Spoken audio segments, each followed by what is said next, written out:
Dirty Harry was director Don Siegel and Clint Eastwood's fourth collaboration, and the film both men would be most known for. It was with Dirty Harry that Eastwood would establish himself outside of cowboy pictures and dethrone John Wayne as America's #1 action star. Remarkably, Wayne was still going pretty strong into 1970. Dirty Harry would make Siegel, along with Sam Peckinpah, Hollywood's premier director of action cinema, and its most expert practitioner of cinematic violence. Along with the French connection, Dirty Harry would facilitate the move from westerns to cop films that took place in that decade both on-screen and television. A Clint Martin production. And it would become the most imitated action film of the next 2 decades, as well as being the first real official entry into the popular subgenre of serial killer movies. It was also Siegel's most political film since his earlier masterpiece, Invasion of the Body Snatchers. With Body Snatchers, the liberal-leaning Siegel was able to have his cake and eat it too. On one hand, it can be read as a subtextual attack on McCarthyism, its most popular reading. But on the other hand, the film also plays into the red nightmare paranoia of the 50s. You're next! You're next! You're next! The Pod People's Society seems like a socialist utopia that these hysterical humans, Americans, are blindly reacting against. In many of Siegel's stories working for producers and studio executives he didn't respect, the director referred to them as pod people, even referring once to Elvis's obedience to Colonel Tom Parker as a pod person. But in the 70s cop thriller, the subtextual attack is of a much different political bent. Dirty Harry tells the story of the quintessential Siegel protagonist taken to its logical extreme. Eastwood's Harry Callahan is the baddest-ass cop on the San Francisco police force. In a different era, he'd be portrayed as a by-the-book type, except in the era and location the movie takes place, San Francisco in the early 70s. In Callahan's opinion, the book has been rewritten in favor of the scum. Society is screaming police brutality. The public is siding with the crooks. And the gutless police brass, local government, and the courts are cowed into compliance with an increasingly permissive social order that favors lawbreakers over law enforcement. Now, this point of view would not be shared by some kid sitting in jail for 3 years for carrying a bag of weed. But it is Harry's point of view. The genius of the film is it takes that transgressive character and pits him up against a fictionalized version of San Francisco's real-life Zodiac killer. This fictionalized version, Scorpio, is a calculated mastermind as well as being batshit crazy. Oh, no, you lift that hand once more, and I won't let you know where the girl is. Do we understand each other? Huh? Do we understand each other? And in the process, the film creates the first cops after a serial killer thriller. Most cops in 70s action movies were busy busting dope rings or mafia Mr. Biggs. But from the 80s to today, cops after serial killers is the main occupation of the movie police. Cruising, 10 to Midnight, Manhunter, Silence of the Lambs, Seven, and every other David Fincher film are the children of Siegel's Dirty Harry. As in most seminal films, there are prototypes. In the case of Dirty Harry, the most obvious example is 1969's Pendulum, with George Peppard playing a violent, rule-breaking cop hell-bent on bringing down overacting sicko Robert F. Lyons.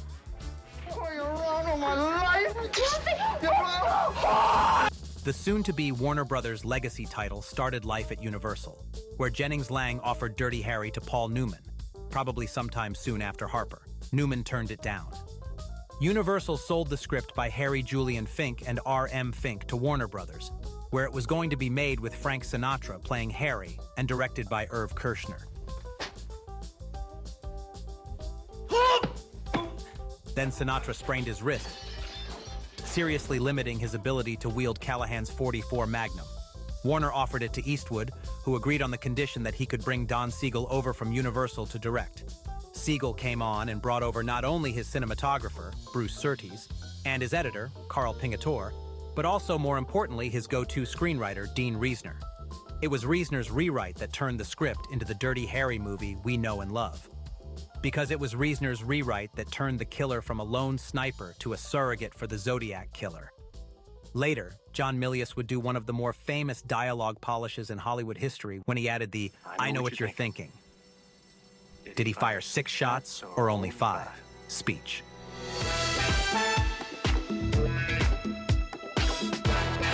The skill Siegel demonstrates in Dirty Harry is remarkable. In a filmography studded with diamonds, Dirty Harry is unquestionably the best of his career.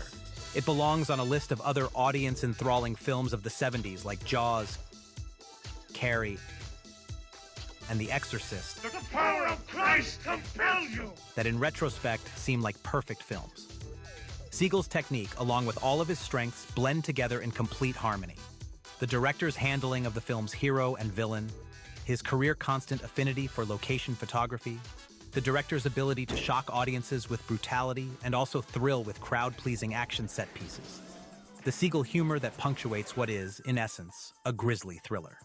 It's the humor and Eastwood's flair when it came to delivering Harry's quips that went a long way in getting the audience on Harry's side. I shoot the bastard, that's my policy. It also included Siegel's biggest flaw, his penchant for labored symbolism such as the broken peace sign belt buckle that Scorpio sports around his trousers. But what made Dirty Harry a political film wasn't just its cinematic flirtation with what Roger Ebert described as a fascist moral position. It was the way Siegel so skillfully tailored the film for its intended audience. Frustrated older Americans who, by 1971, when they looked out their car door windows, read their daily newspapers, and watched the evening news, didn't recognize their country anymore. One of the most memorable taglines for a modern movie at that time was the one that sold Dennis Hopper's Easy Rider. It's the story of a man who went looking for America and couldn't find it anywhere. Easy Riders. A great line, but it wasn't true. If you responded to Hopper's Billy the Kid or Fonda's Captain America rather than the ugly rednecks in the cafe, you didn't have to seek out representation. It was all over music, movies, TV, and magazines. On the other hand, the generation that fought World War II in the 40s and bought homes in the suburbs in the 50s were the ones who went looking for their America and couldn't find it anywhere. To you, the great silent majority. What Richard Nixon called the silent majority were frightened. Frightened of an America they didn't recognize and a society they couldn't understand. Youth culture had taken over pop culture. If you were under 35, that was a good thing. But if you were older, maybe not. Many people back then watched the news in abject horror. Hippies, militant black power groups, killer cults that brainwash suburban kids to drop acid and rise up and kill their parents. Young men, the sons of veterans, burning their draft cards or fleeing to Canada, your children calling your policemen pigs, violent street crime, the emergence of the serial killer phenomenon, drug culture, free love, the nudity, violence, and profanity of the films of New Hollywood. All right, Bub, your fucking head is coming right off. Woodstock, Altamont, Stonewall, Cielo Drive. To many Americans, it was a mosaic that scared the shit out of them. This was the audience that Dirty Harry was made for. These goddamn nigger-loving hippies, they even fucked up the music. To frustrated Americans, Harry Callahan represented a solution to the shocking violence that they were suddenly forced to adjust to. Fuck the courts, that's what I think! They've already wasted too goddamn much time worrying about the rights of killers! Eastwood's rogue cop in Dirty Harry and Charles Bronson's vigilante Paul Kersey in Death Wish stood in a showdown stance on one side of the cultural divide. While Tom Laughlin's hippie-loving, barefoot, face-swamping Billy Jack and Richard Roundtree's super-bad, super-chic black private dick, who's a sex machine to all the chicks, John Shaft stood on the other. Hey, where the hell you going, Shaft? To get laid, where the hell you going? There's been a lot of speculation over the years whether or not Harry Callahan is a racist character or Dirty Harry is a racist film, or both. Why do they call you Dirty Harry? Well, that's one thing about our Harry. Doesn't play any favorites. Harry hates everybody. In Charles Hyam's book Celebrity Circus, the author interviewed both Eastwood and Siegel on the set of Dirty Harry. Siegel described Eastwood's character as a racist son of a bitch who blames everything on the blacks and the Hispanics. In the film, Harry may be politically incorrect, but he's not a racist son of a bitch. Shit, Negro, that's all you had to say. While Dirty Harry isn't a racist film, or quite the fascist film its critics at the time claimed, it is reactionary, aggressively reactionary, and it promotes a reactionary view, sometimes as subtext and sometimes as text. You black son of a bitch.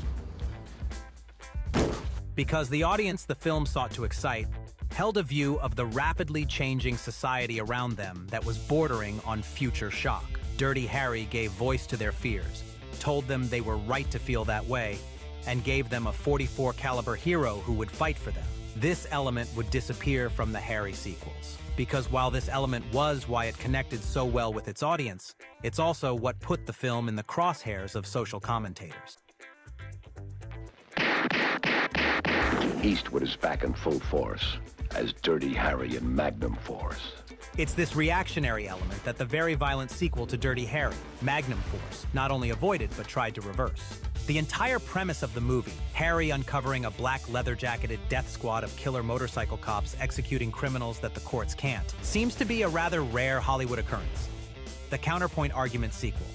I know what we should do. Let's downplay everything about the first movie that really struck a nerve, and make both the film and Harry himself preach against that type of thinking.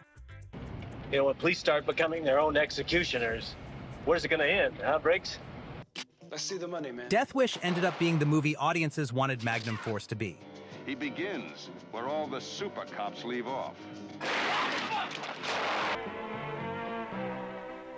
A much better movie with the same premise as Magnum Force was an ABC Movie of the Week, The Death Squad, with Robert Forster, Melvin Douglas, and Claude Akins.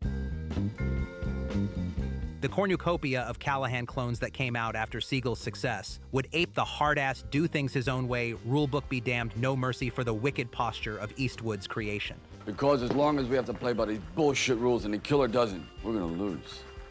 But these other films bent over backwards not to touch that type of real-world nerve. I got results. You're not Dirty Harry! The object of ire of these other hardasses was usually generic movie bad guys, like Alan Garfield in Busting, Jack Crucian in Freebie and the Bean, and Vittorio Gassman in Sharky's Machine. The one significant exception to this rule is Charles Bronson's contribution in J. Lee Thompson's movie 10 to Midnight, which, like Dirty Harry, has a real-life inspired serial killer at its center. Gene Davis's killer is a surrogate for nursing student murderer Richard Speck, and the intensely violent and sickening restaging of those murders is pretty strong stuff. But normally the formula is as by rote as a Jaws or Alien ripoff. Extro, bearing powers of black magic from deep space. And the characterization of the Dirty Harry dude is the same. His quips sound similar. Somehow I get the feeling that your rear end is puckering up. His harassed, screaming boss looks, sounds, and dresses the same. No, you can say nothing! And the hammy bad actors who play the villainous creeps in actual Dirty Harry movies like The Enforcer and Sudden Impact aren't any different from the crap actors in straight-to-video junk usually starring ex-football players like John Matuzak or Brian Bosworth. You gotta say for yourself this time. You gotta clean up on aisle 4. Jesus, man, that was bad. Where the others aimed for generalities, Siegel's film was specific about its reactionary vision. Nowhere is this point illustrated more clearly than in what has become one of the film's most remembered set pieces. The famous scene where Callahan foils a bank robbery in progress with his big-ass .44 Magnum while continuing to chew a hot dog. What makes that scene political is the casting of 3 black men to play the bank robbers. If the robbers had been played by 3 white actors, the scene wouldn't have had a political context. Harry would just be a cop who came across a bank robbery and stopped it. If the robbers had been white, they would have been viewed, more or less, as professional criminals. Since we've had professional criminals robbing banks since we've had banks, nothing in the scene would have been indicative of societal change. But let's try on some other racial or ethnic groups for size. Could the bank robbers be Asian? Well, yes, of course they could be. I think it was an Asian gang or something. But unless the bank was in San Francisco's Chinatown, it would seem odd. The viewer would notice it and think to themselves, why are they Asian? In fact, they'd expect it to become a plot point later. It's the Teddy Wong gang, Harry. A Chinese street gang started robbing banks in Chinatown. Now they broke out and are robbing banks all over the city. Same thing if they were Hispanic. Yeah, you could explain to the audience how the Latin kings have started robbing banks all over San Francisco, but it would require some sort of explanation. Es la pandilla Teddy Wong, Harry. Una pandilla callejera china comenzó a robar bancos en Chinatown. The reason it would play odd is because the nightly news isn't full of stories of Latin or Asian bank robbery crews looting banks across America. But then, neither is bank robbery a crime associated with Black Americans. I think he's got a point. That is, except for, at that particular time, one subsection of Black America. militant black revolutionaries who robbed banks to buy weapons. And we're gonna say to the whole damn government, stick 'em up, motherfucker. This is a hold-up. We come for what's ours. And just one look at the robbers in Dirty Harry, and you can tell they got their wardrobe in the Black Panther section of the Warner Brothers costume department. For many older white Americans, angry black militants scared them more than the Manson family, the Zodiac Killer, and the Boston Strangler combined. The hippies disgusted them, because the hippies were their children, and they were disgusted with their children. Hippies burning the American flag in protest of the Vietnam War made them livid with anger. I like hippies, and I wouldn't mind being one. But black militants scared the fuck out of them. The anger, the rhetoric, the agenda, the uniform, the posing for pictures with automatic weapons. There is absolutely no reason why out on the street today a civilian should be carrying a loaded weapon. Their hatred of the police, the dismissal of white America. Yeah, I'm the white devil. White folks can never comprehend a situation where they can't be forgiven for past transgressions. Yet there was Harry Callahan. He wasn't scared. Not only was he not scared as he approached a shotgun-wielding stand-in for a Black Panther, he couldn't even be bothered to stop chewing his hot dog. He shoots down 3 black men during the robbery without an iota of fear. He doesn't even seek cover. And even faces one down with an empty weapon, complete with smart-mouthed cracker cop talk meant to antagonize. Do you feel lucky? Well, do you, punk? With the word punk, at least replacing the word boy. These qualities give Siegel's film a dubious morality and a faintly disturbing undercurrent, as opposed to superhero Harry, which is what he would become in the shoddy sequels. Siegel's Harry Callahan is both a troubled and troubling character, while that makes him a classic Siegelini hero, the director's self-mocking name for his auteur persona. The director has always confronted the audience with lead characters you're drawn to despite on-screen evidence of their troubling nature and deeds. Lead protagonists he makes it difficult to root for, but ultimately, you root for them nonetheless. If there's anything you might need, I'm the guy to see. If I don't have it, I can get it for you. Beat it. Which goes to prove what I've always believed. It takes a magnificent filmmaker to thoroughly corrupt an audience. But the audience is stupid and knows it. Eli Wallach and Robert Keith's 2 killers in the lineup are by far more involving than the colorless cops from the TV series. Same with Lee Marvin and Clu Gulager's sunglasses-wearing hitmen in The Killers, who are far more compelling than John Cassavetes' milquetoast race car driving Johnny North. In Stranger on the Run, you may feel sorry for Henry Fonda's innocent Patsy. Out for a little morning stroll, Mr. Chamber? She was dead when I got there, that's the truth. But it's the story of Michael Park's compromised lawman Vinnie McKay that grips you. Whichever side you take in The Beguiled, Eastwood's manipulative, conniving wounded soldier or the murdering, conspiring, vindictive ladies, you're tainted. Even when Siegel bends over backwards to present a character as loathsome, like he does with the brutish, vulgar gambler Rip Torn in the director's final film, Jinxed, how can you not be on his side during his all-or-nothing takedown of the blackjack table? Were we actually supposed to be on the side of the casino? And sure enough, once Rip Torn exits the picture, he takes any viewer's interest with him. The New York Times, Pauline Kael, and Roger Ebert all labeled Dirty Harry as fascist. What? And implied, to the point of self-parody, that the film is somewhat politically dangerous, if not outright irresponsible in what they claim is its perpetration of a social fraud, while Ebert claimed the film had a fascist moral position. He attributed it to the times and not moral bankruptcy on the filmmaker's part. While Eastwood would be irked about this for years, none of this came as a surprise to Siegel.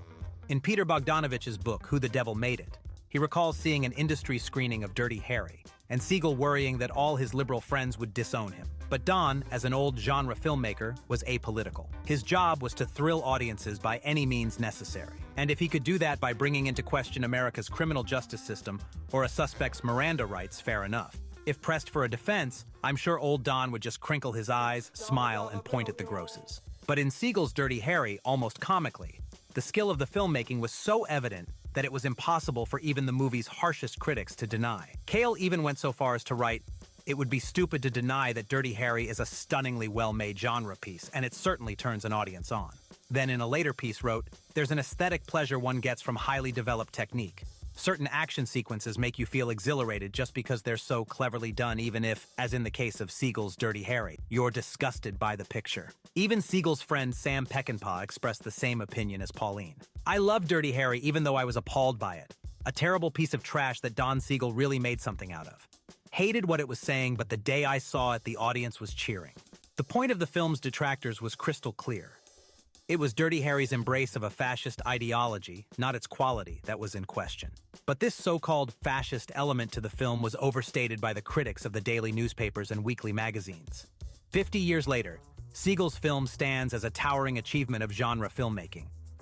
The audiences that have thrilled to the movie these last 5 decades haven't been reactionary, nor have they had to embrace a fascist moral position in order to enjoy it. Because frankly, it's the critics' response to it in its day that strikes one as reactionary. Does anything in the movie that Harry does depict outright fascism? No. When he fires on the black bank robbers in the hot dog scene, they were running from a bank, alarm blaring, and jumping into a speeding car with both money and pump-action shotguns in their hands. Even all of his efforts towards Scorpio don't strike anybody as excessive today. He keeps him under surveillance when he's not supposed to? They know he's Scorpio. It's not a question. He's the fucking guy. Kale's strongest jab at the movie is her calling horseshit on the ridiculous Joseph Summer scene, where they know Scorpio's killed all these people, and they refuse to let Callahan keep him under surveillance. What I'm saying is that man had rights. Well, I'm all broken up about that man's rights. This scene is guilty of presenting the liberal argument as dumbfoundingly absurd. But it's the scene itself that plays as dumbfoundingly absurd. The only sequence that truly qualifies as fascist is when Callahan tortures Scorpio to find the whereabouts of the kidnapped 14-year-old girl. Really, would Billy Jack do any less? I just go bizarre. One of the big reasons Dirty Harry fails to outrage anymore is Siegel's film had another agenda that the critics chose to ignore, but the public got right away. As much as Dirty Harry is a white Western fantasy played out against a modern-day San Francisco backdrop, it is also a plea for new laws for new crimes. The serial killer phenom, to be exact. And one of the reasons Dirty Harry ages well is when it comes to catching and stopping Scorpio. What the film preaches is pretty much what society ended up doing in regard to that type of crime. At the same time, our familiarity with the genre, a genre that this film officially started, dates it in terms of the techniques of the investigation. Testing 1, 2, 3. What the hell are you yelling for? It would appear that Callahan and his rookie partner Gonzalez are the only 2 investigators on the case of a madman who's terrorizing the entire city. What are you talking about?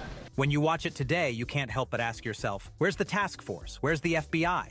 Where's Will Graham? Where's the BAU? Without these societal advantages we now employ against this type of crime, nothing Harry does seems unjustified. Enhance, then forward, frame by frame. Since 1971, we've become so adjusted to a world that includes serial killers in it, we can have a television series like Criminal Minds that presented for 323 episodes a new deranged serial killer every week for 15 years. But back in 1971, both Andy Robinson's bravura performance and his character's methods were from a new-to-movies villain. There had never been a movie fiend quite like Scorpio before, or a performance quite like Robinson. I've changed my mind. I'm going to let her die. I just wanted you to know that. It's why, after Dirty Harry, Eastwood's career was assured, but Robinson's was nipped in the bud, until 15 years later, when an older Robinson shows up in Hellraiser. Jesus wept. I'm here to testify, as unfair and unjust as it may have been, whenever Andy showed up in a movie, all I saw was Scorpio. Andy Robinson scared viewers in a way no movie monster ever had or ever would again. We would never again be as innocent as we were when we first witnessed Scorpio sow his sick oats. And 40 years of movie serial killers haven't diminished Robinson's performance one iota. It's the single best performance ever in a Don Siegel picture. He said what? I remember sitting in the cinema at age 9, feeling the exact same thing the adults around me were feeling. Terrifying disbelief that Scorpio could be so sick and depraved. In Pauline Kael's review in The New Yorker, she never refers to the character or the actor by name, nor does she write one word regarding his performance. Instead, she refers to the film's antagonist by a plethora of sarcastic boogeyman names, Hippie Maniac, the many-sided evil one, super evil dragon. That's interesting. I didn't know that. What's the point? Her point was, in order for the audience to be on Harry's side, the filmmakers needed to contrive a boogeyman of such evil dimensions that anything Harry does seems justified. Well, despite the Boston Strangler, Richard Speck, the Manson family, and of course Zodiac, we may once have looked at Scorpio's sickness with disbelief. But we don't anymore. We know exactly how sick and evil people can be. Have you ever gotten a death threat? Yes. People have described exactly how they're going to cut me up and what they're going to do with each part of me. Yes, Miss Kale was right about the filmmakers' motives. They did create a super evil dragon for Harry's .44 caliber Siegfried to slay. What she was wrong about was writing off Robinson's character as just a monster in a monster movie. Pauline Kael. Yeah. She's never said a good thing about me yet. But you like her. Dirty old broad. But she's probably the most qualified critic in the world because she cares about film and those that are involved in it. In Dirty Harry, Siegel, Reisner, and especially Robinson gave us a forward-looking glance at what would replace the monsters of old in the collective nightmare of a society to come. During its initial engagement, every audience member of Dirty Harry entered the cinema with an innocent view, an innocence we would soon lose.